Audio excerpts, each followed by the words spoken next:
Alright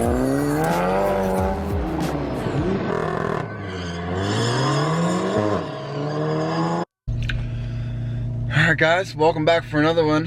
This is a big one, as you can probably already tell. I'm a little stuffed up, it's a little chilly out. Right now we're at like 45 to 55 mile an hour winds outside. It's pretty rough. But we are at 54,000 miles, as you can see right there. And we are still on the stock clutch. I've been tuned since 11,000 and it wasn't like low torque or anything. I went and got a downpipe, or I was actually given the downpipe by my buddy, but I've been tuned with United Motorsports now for almost 44,000 miles, and the stock clutch is still going. I can no longer launch the car since last month's autocross event. That really took the last bit of life this clutch had, but I've still been dailying it, still been driving it just fine. Just at like the top of third and like top of fourth. Doing no lift shifts in between those two, it slips. So going up to my buddy's shop today. I've been helping him out with some other projects and shit, and my girlfriend's M3 was actually supposed to be in the shop this weekend, but I talked to her into trading me spots so I would have more time to break the clutch in between. We have autocross tomorrow, so I'm obviously not gonna be able to take my car, but we have autocross March 10th, and then a couple days after that we got TX2K. We'll be down in Houston. I should have my fuel system on then as well. There'll be a lot of racing going on, so I want my clutch broken in for that March 10th autocross, and then for TX2K. So I'll talk to you guys when we get to the shop. We are starting this clutch install. I already got the battery tray, and intake out. Let me take the camera out here.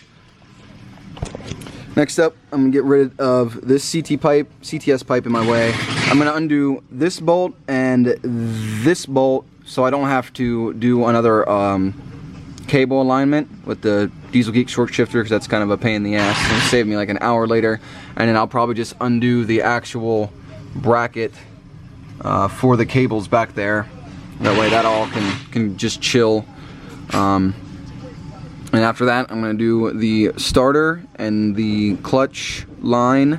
I'm going to cap that so it doesn't spill everywhere, and disconnect this, and then take the starter out.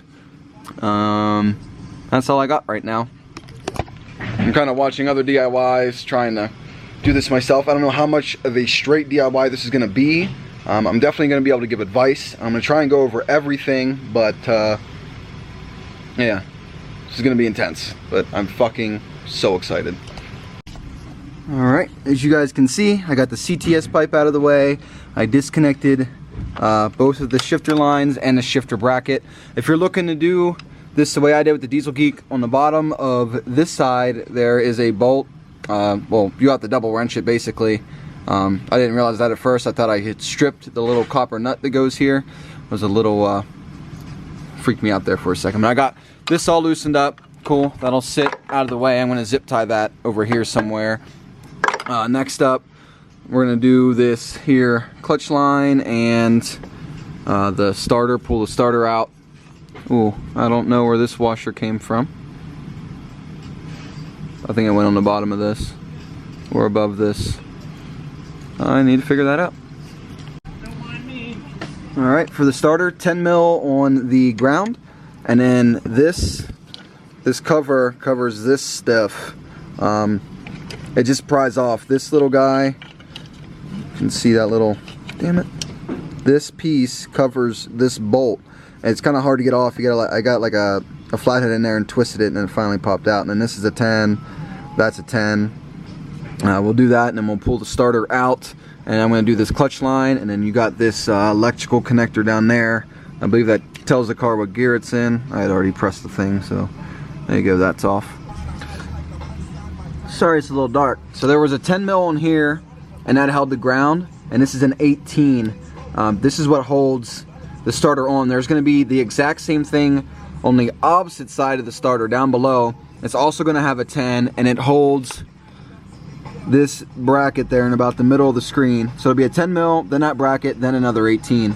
Pull both these 18s, the starter should pop right out. As it turns out, I accidentally had the brightness turned down on the camera. Forgot to look. Starter's out. These bolts are long as fuck. It's like literally the length of the starter in there. And you're doing this from above the car. So you're looking at it from the top. There's your top one, literally 180 degrees. You got the other one. Like I said, there is a 10 mil on here on both sides, and then a bracket on the bottom. You got to move, and then you can get to this 18 mil. So you know what you're looking with. I would actually recommend doing the bottom one first, because with the top one out, it kind of like wanted to fall as I was doing the bolt, so I was like having to hold it and like keep, you know, the ratchet straight while doing this. So definitely do the bottom bolt first and then the top. But if this is a sign of how much clutch dust, I guess you would call it, in the trans, it's gonna be pretty nasty in there. Like I said, 54,000 miles from the stock clutch. It's makes sense. Can I borrow the light for a minute? Yep. So I got the line out and I just wrapped it in wherever I put it, right here. Wrapped it in duct tape, put a little cap on it, put it out of the way, put zip ties on the shifter, whatchamacallit's there, move the starter and the positive side terminal there. Gives me clear room for whatever. I believe the next step is to put the brace across the car. You'll have a plastic thing over this. You'll just put a flathead on that, pop that off, and you're good to go. You get that mount off so we can take this off now? Alright, next up guys, you're going to put one of these on there to hold the engine while the transmission's coming out. Like I said earlier, a little clip guy pops off, that goes there. After that, you are going to take out the 3 bolts for the trans mount, and then what the trans mount mounts to is also 3 bolts. You can see them there. It looks like this. You can see I put the 3. These are the mount itself, and then one. This is like nearest the fender, and in the back they're all 18, I think. Yeah, 18 mil.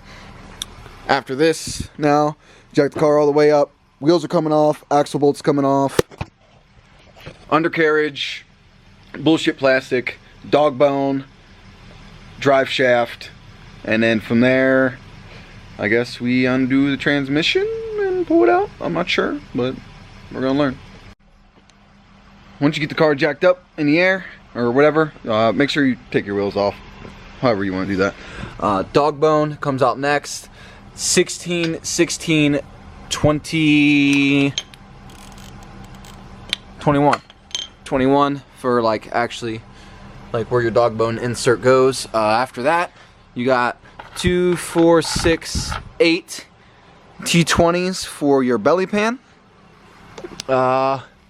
Next up, we're going to pull the axle bolts there, and then move it out of the way. I'm actually going to take out this fender liner as well, because we'll need access in here to get bolts and stuff. Here you can see the axle. They're 10 mil triple squares, 6 on each. This is the driver's side. On the opposite side, it's like while you're loosening up those bolts, the rotor's going to want to spin, so you're going to have to stick a flathead in there. On the other side, you can stick it up here because you're turning that way, but on this side, it's the opposite. So I use a little zip tie here to hold this while you're in there doing the damn thing. Coming along pretty smooth. Next up is the drive shaft. Alright guys, after, like I said, we did the axles. I put some zip ties on them to try and hold them up, but this side's kind of hard. It doesn't really want to separate much. The other side, I got it out and up. Zip tie, I got it zip tied up there. And then apparently you don't have to disconnect the drive shaft the whole way, which makes sense. So there's 3 drive shaft bolts. It's a 10 mil. What do they call it? What kind of tool is that? The socket? 12 point. 12 point, yeah, 12 point socket. It's 10 mil. And it's just 3 of them. We used a crowbar type thing, spun it with that on these same 12 point spots, and then we also held it there still while I loosened it at the other end on that same spot. Alright, so after the drive shaft, we're just going to start taking bolts out of the trans. There's only 3 up top that I can find, or 2 really up top, 1 kind of down on the side. I didn't undo the driver's side control arm yet. I don't know if we'll have to undo that to move the axle further. That might have to happen, but for now, I'm gonna pull out these bolts and I'll show you which ones I did real quick. All right. Oh yeah. This right here, this is an 18. This will be for your shifter bracket. If you're a manual guy, it'll be going in there. And then there's another one right there. So what I decided to do is take this old box here in the shop, poke a bunch of holes, and I'm gonna see, this is like the very top of the trans. This is the one I was just talking about with the shifter have it, and this is right beside it. And I'm gonna sit here and mark what size they are and how they're placed, and if it's accessible from the front or from the rear, just so installation goes a little bit smoother and I don't have to guess where bolts go. Alright guys, you can see we're looking towards the driver's side of the car here. You have transfer case bracket. These two holes here, they are 2/16s, and in this trans bolt, that is an 18 up there. All right, so there really isn't many trans bolts. We saved this one right here for last to like get this set up and everything. There's two under here, the one right there, two up top, the one on the back, and then the two for the bracket, the one on the back. The two most bottom ones I was just talking about. This is the one we saved for last. It's a long boy. And then the two that are on the top. We did wind up having to undo the lower control arm. It's 3/16. Yes. Yes, 3/16 mils there. Undo this guy here. I don't know what, if you guys are running stock or whatever, just take that out of your sway bar. And we were able to push this thing out. Boom. I got a nice trifecta of zip ties holding it up there. And now we should, quote unquote, be able to pull the trans out.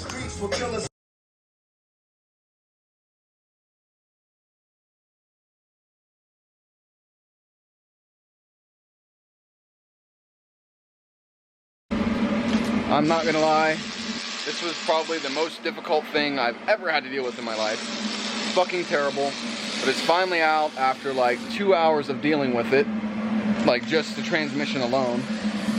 But here's how a 54,000 mile Golf R clutch looks like when 44,000 miles of being tuned. Pretty close to them rivets. Pressure plate, if I can get the focus, pretty fucking worn.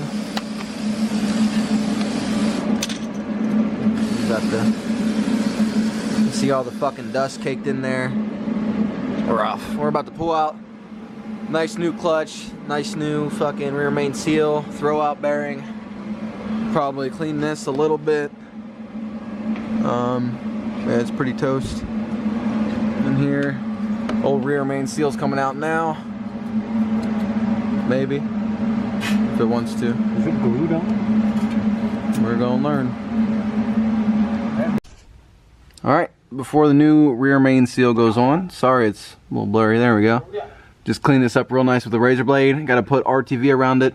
Press the new seal into the new housing here. And then we'll, pretty much all around the outside of this little edge will be RTV, I'm assuming. I'll have to look it up real quick. I want to let you guys know. And then we'll clean out the housing, do the throw out bearing. Try and semi-bleed that. And then there's new, these go behind the throw-out bearing as well. So, yeet.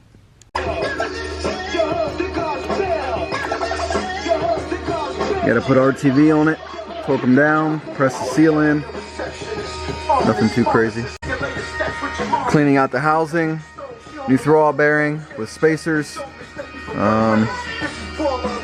Everything in here really. All of this is the simple part. Getting it off and getting it on, that is the that's the fun. You guys can see here.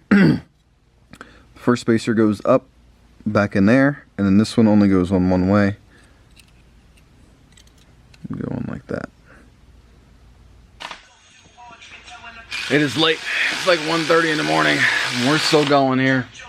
Just getting the flywheel on. It only goes on one way. There's what, 6? 8. 8 holes, and they're all spaced differently. Literally just spent like 10 minutes turning and turning and turning, and then took it off, contemplated the meaning of life, put it back on, and turned again for like another 5 minutes. Finally got to line up. With the car being up in the air, the angle that you're looking at, you can't really see it properly, so it was like, so when you go to do a clutch, you see how nasty I am. You're not crazy, it only goes on one way. Nice shiny pressure plate is in.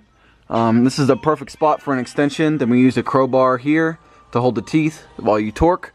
The torque values are in the book, but if you're looking at a Southbend Stage 3 Daily, it was 75 Newton meters for these. It was the 10x1.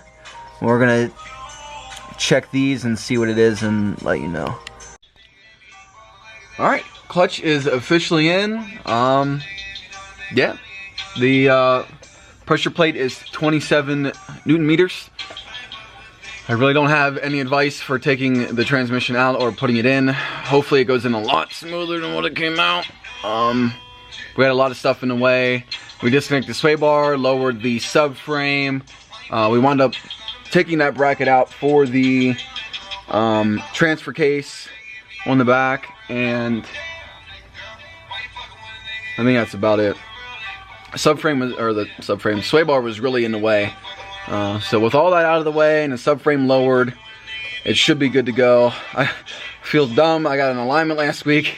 Hopefully with this tire oil dead set kit, I'll be okay. I mean, it should go into the exact same spot that it came out of. Oh, and we disconnected that little control arm, put that axle up here. I think I went over that though.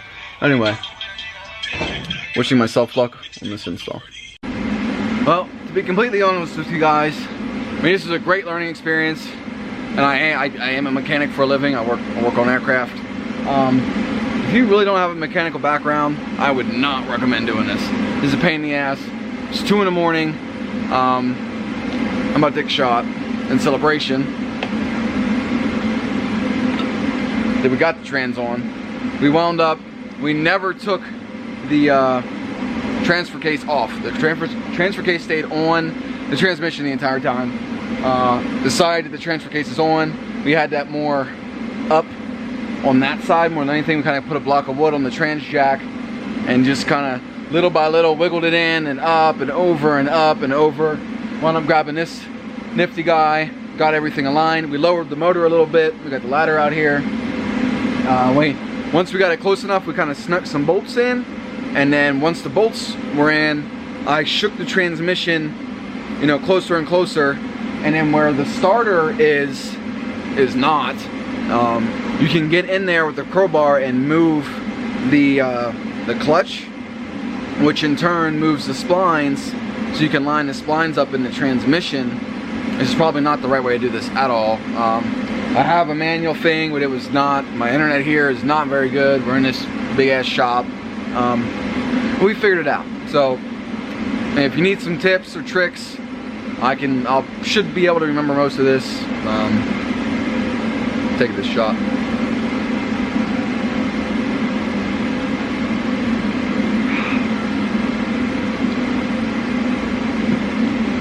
While we were getting the woo! Spicy.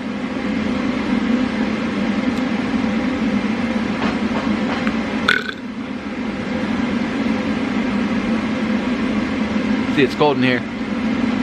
Anyway, while we were getting the transmission line in there, we grabbed the drive shaft and stuck that in its spot. I'm about to put those bolts on, raise the subframe back up. I just put my intercooler piping back on. About to snug that down real quick as well, and then put the starter in. Just a bunch of little things. Pretty much everything in reverse. I have everything laid out. I have things labeled with how many and where they go and all that. Plastic bags, and of course, you see I got a couple more bolts to do on the transmission. But yeah, what a job. What a job. Well, like I said in the video, that shit was fucking rough. Sorry I keep cursing. I gotta stop cursing. I'm hitting that 1,000 sub mark here soon. Hopefully, monetization. I don't really know how that works. Anyway, if you guys got any questions or anything, feel free to ask. I'll try and explain things as best as I can. I can usually remember jobs pretty well.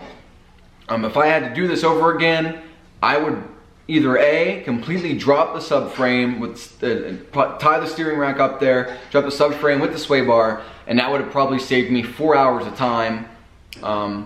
The jack that they use in the tech manual is like, it bolts to the trans, and then it like, you're supposed to like wiggle it out, and then it turns the whole thing 90 degrees, and then you lower the jack and pull it away.